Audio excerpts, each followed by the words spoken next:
Estimados estudiantes de grado 10º, nos complace estar en contacto nuevamente con ustedes. En este espacio asincrónico, queremos aprovechar para motivarte a ampliar tus conocimientos y fortalecer las competencias revisando este video las veces que consideres necesario. Iniciamos con una reflexión relacionada con el valor del mes, el respeto. Por nosotros mismos guía nuestra moral, el respeto por otros guía nuestras maneras. Resaltando con esto la importancia de este valor para una buena convivencia y tener un entorno más agradable para vivir. Es importante recordar que en nuestros encuentros pasados hemos estado conversando sobre los rasgos característicos de los distintos movimientos literarios, lo cual nos permite entender nuestra realidad contemporánea en una forma más asertiva. En anteriores videos tuvimos la oportunidad de conocer cómo las manifestaciones literarias que surgen en el barroco, la ilustración, el realismo, romanticismo, son influenciados por el contexto. Además, pudimos observar cómo estas características tienen presencia en nuestro actual contexto, evidenciándose en las letras, esculturas, estilos, al describir la realidad y expresión de los sentimientos. En este nuevo video abordaremos el contexto histórico, social y político, las características, géneros y autores de la literatura surgida en el último tercio del siglo XIX y en el siglo XX, conocidos estos como el modernismo, generación del 98 y vanguardias. Además, abordaremos algunas figuras literarias. Te invito a que recorramos por estos movimientos literarios.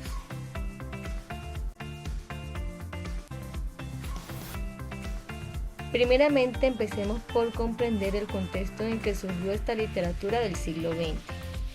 España debió enfrentar la pérdida de sus posesiones en ultramar. Podemos decir que este contexto surgió en medio de cambios, agitación política, social e histórica, a la que la literatura y el arte no pudieron sustraerse.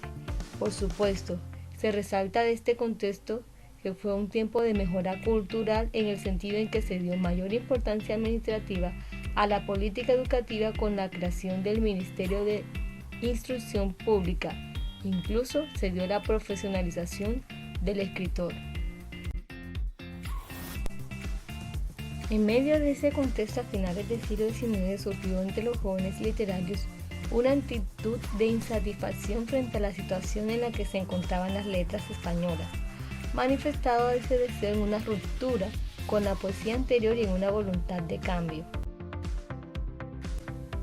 Así pues, se puede manifestar que el modernismo fue el primer movimiento de origen americano que influyó a los autores españoles de finales del siglo XIX y comienzos del siglo XX.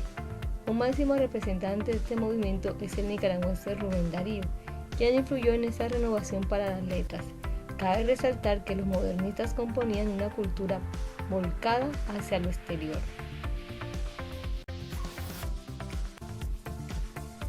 Influencia de los franceses en el modernismo. Los españoles se interesaron por la literatura francesa, por considerar las manifestaciones francesas como huecas y vacías. Ellos se inclinaron por los movimientos literarios surgidos en Francia conocidos como parnasianismo, quien defiende el arte por el arte, preocupada por una perfección formal y belleza de la poesía; simbolismo, que intenta reflejar las sensaciones y las emociones, no la realidad; e impresionismo, caracterizada por un estilo de representación de la realidad mediante la sucesión de observaciones aisladas y dejar que el ojo humano las combine. Modernismo, la primacía de lo bello. Surge específicamente en el último cuarto del siglo XIX, primero en Hispanoamérica y después en España. Fue una revolucionaria ruptura por la estética anterior. Supuso la afirmación de la libertad creadora, la búsqueda de nuevos ritmos para la prosa y el verso y la creación de una lengua sugerente. Existe una gran preocupación por los valores formales. El poeta se esmeraba en buscar nuevos caminos de expresión que conduzcan a la belleza, dándole gran importancia a la palabra, en forma y en significado. El léxico se llena de arcaísmos, cultismos, neologismos y extranjerismo. Se prefieren las palabras esdrújulas por su valor musical, por ejemplo, olímpico, mágico. En la poesía se intenta que la lengua sea bella en sí misma, por lo que se utiliza todo tipo de figuras literarias que embellezcan la expresión. En la métrica se renueva, se emplean versos poco usuales, como el enasílabo, decasílabo, dodecasílabo, alejandrino, evidenciando una clara influencia francesa. El estilo es directo, en el artículo periodístico y preciso en el ensayo. En las novelas y en el cuento se utiliza un impresionismo de menudas descripciones acentuadas por brillantes adjetivos.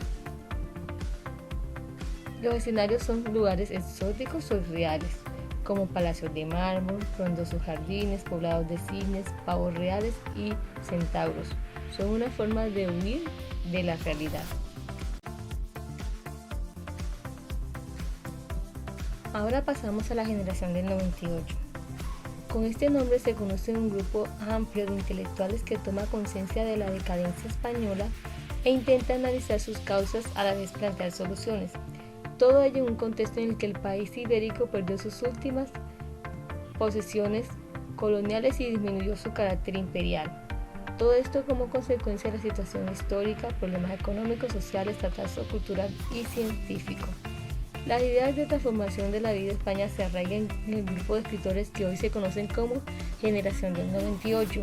Precisamente en 1901 se formó el grupo de los tres, integrado por José Martínez Ruiz, conocido como Azorín, Pío Baroja y Ramiro de Maeztu. Difundieron un manifiesto en el que se proclamaba la decadencia de España y defendía la necesidad de mejorar en todos los ámbitos. Más tarde, Azorín habló de esta generación del 98 en un artículo de la revista ABC en 1913 para referirse a autores distintos de esa época. Dentro de esta lista también podemos encontrar a Antonio Machado,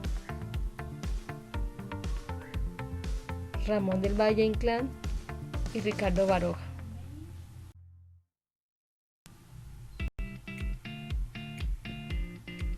Temas y estilos de la generación del 98.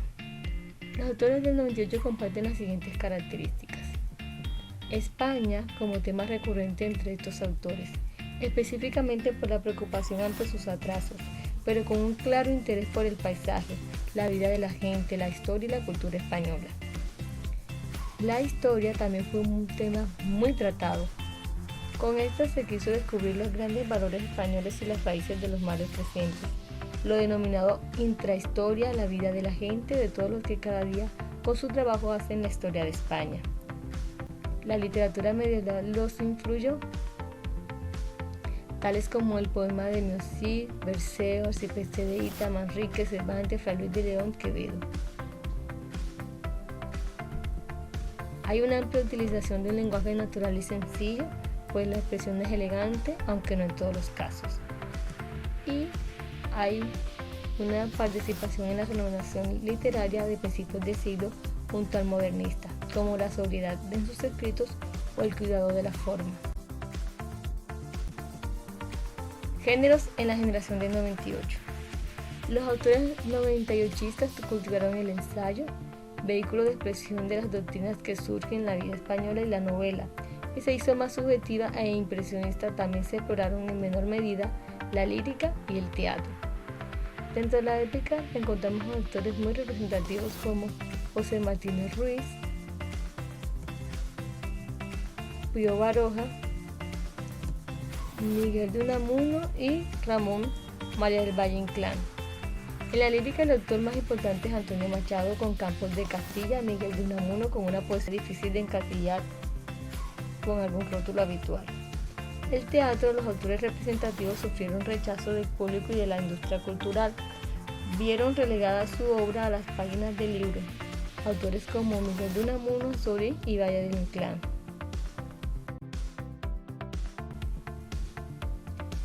En cuanto a las vanguardias, fueron movimientos que tenían como objetivo romper con las formas artísticas tradicionales y renovar la literatura con nuevos estilos de expresión. Esos movimientos estéticos que pueden incluirse en este momento surgieron rápidamente entre 1909 y 1930. Afectaron a todas las artes, entre ellos tenemos Futurismo, que apareció en 1909, promovido por Marinetti, de gran influencia en los movimientos vanguardistas posteriores. En sus obras se reflejaba admiración por el progreso, por las máquinas.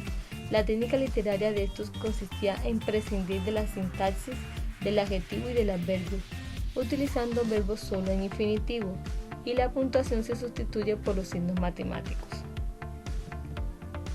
También tenemos el cubismo, que inició en la pintura con Pablo Picasso y otros. Guillaume Apollinaire intentó adoptarlo a la literatura con sus caligramas, en los cuales su disposición tipográfica también tiene un valor expresivo. El dadaísmo surgió en 1916, creado por Tristan Tzara. Aboga por la destrucción de las formas estéticas tradicionales, pretende reflejar lo absurdo de la vida y se proyecta la pintura y música. Surrealismo. Este es el movimiento más importante y el único que ha permanecido. Apareció en 1924 de la mano de Andrés Breton. Su objetivo era liberar de las ataduras que le impedían expresarse libremente. Defienden a la escritura automática, escribir sin censura de la razón, todo lo que se venga a la cabeza sin puntuación y sin sintaxis. En España las vanguardias europeas tuvieron gran importancia, también se desarrollaron otros movimientos. Creacionismo. En 1918 llegó a Madrid el chileno Vicente Huidobro y defendía un arte nuevo, en el que el poeta debía crear la realidad, no copiarla.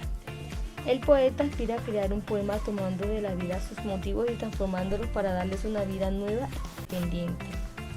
También tenemos dentro de esos movimientos de España el ultraísmo, que fue creado por Guillermo de Torres, y algunos de sus principales cultivadores fueron Rafael Casino Sances, Antonio Espina, Gerardo Diego y Juan Larrea. Este movimiento aspira a ir más allá de lo logrado por la literatura tradicional, jugando los avances de todas las vanguardias. Dentro de todo este contexto de renovación de estilos, formas y amplia utilización de distintos recursos, es preciso hablar de las figuras literarias. Estas hacen referencia a formas no convencionales de emplear las palabras para dotarlas de expresividad, vivacidad o belleza, con el objeto de sorprender, emocionar, sugerir o persuadir. Son típicas del discurso literario y de sus distintos géneros: poesía, narrativa, ensayo, drama, en los cuales el lenguaje es un fin en sí mismo y es transformado para potenciar sus posibilidades expresivas. No obstante, estas figuras literarias no son exclusivas de este tipo de literatura, sino que también se emplean en nuestro lenguaje coloquial. En este espacio abordaremos 5 de ellas: elipsis, epíteto, hipérbole, metonimia y pleonasmo. Elipsis consiste en evitar la repetición innecesaria de palabras para dar mayor énfasis a un segmento de la oración, generar mayor fluidez y ritmo sin afectar la construcción gramatical de la misma. Un ejemplo de ella es: quiere un abrazo. Allí se omite el pronombre él. Otro ejemplo: Pedro sabe manejar, pero yo no. En este caso se omite sé manejar. Epíteto. Figura que consiste en enunciar el adjetivo que expresa una cualidad que es propia o natural del nombre al que se aplica. Vale decir, al adjetivo que caracteriza al nombre. Por lo general, se antepone al sustantivo. Un ejemplo de ella es la negra noche, verde hierba, fresco viento y colorada rosa.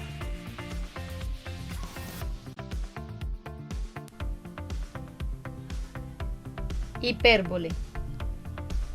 Tiene lugar cuando se aumenta o disminuye de manera exagerada un aspecto o característica de una cosa.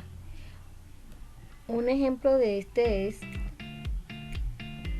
2 nidos reventaron de mis ojos, que regándome el rostro en abundancia quedó todo de lágrimas bañado. De alemán. Se refiere a que la persona lloró mucho. Otro ejemplo: Le pedí disculpas 1000 veces. Es una manera de explicar que se pidió disculpa de manera reiterada. Otro ejemplo, te amo hasta el infinito y más allá, expresando un amor sin fin.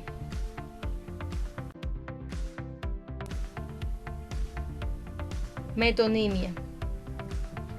Consiste en designar una cosa mediante el nombre de otra que tiene con ella una relación de continuidad o cercanía.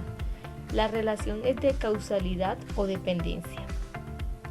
Un ejemplo que podemos anotar es: siempre bebe un jerez después de la comida, en referencia al vino que se produce en dicha región. O sembrar sonrisas, que es un efecto de la alegría. Otro ejemplo, los jóvenes juraron lealtad a la bandera para indicar que se juró lealtad al país. O cuando se expresa sin corazón para indicar falta de ternura, entre otros ejemplos.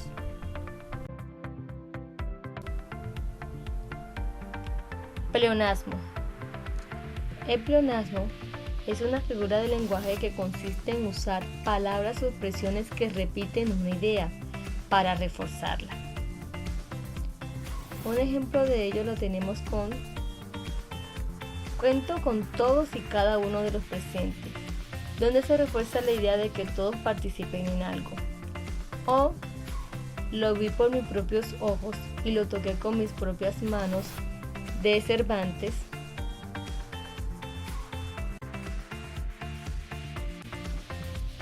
Recuerda, la actividad número 6 está colgada en la plataforma. SM. En el indicador del saber debes desarrollar los puntos señalados del libro guía e interpretar el fragmento del plan rector La Regenta, respondiendo a esos 2 puntos. En cuanto al indicador del hacer, debes primeramente proponer un cuadro con las figuras literarias abordadas en esta actividad y en este espacio. Seguidamente debes proponer una estrategia de acuerdo a las directrices ofrecidas en el encuentro sincrónico. Recuerda que aunque es una actividad cooperada no debe reunirse y la nota se tomará en nuestro encuentro. En cuanto al ser, debes relacionar el valor con la característica o concepto que le corresponda. Ten muy presente que existe una rúbrica de evaluación que te muestra los aspectos a valorar: la presentación del trabajo, considerando las normas para una adecuada presentación, la interacción que tenemos en nuestro encuentro sincrónico. Por eso recuerda siempre ser muy participativo y estar atento. Además, los indicadores del saber, hacer y ser, de acuerdo a las preguntas propuestas en la actividad número 6. La fecha de entrega de esta es el jueves 6 de agosto de 2020. Recuerda conectarte a nuestros encuentros sincrónicos para escuchar las intervenciones docentes y aclarar las dudas respecto a temáticas o a las preguntas. Me alegro mucho estar en contacto con ustedes en este espacio que nos brinda la virtualidad. Recuerda revisar el contenido cuantas veces lo desees para aclarar y ampliar información importante en el desarrollo de la actividad número 6. Que la gracia de Dios abunde en la vida de cada uno de ustedes.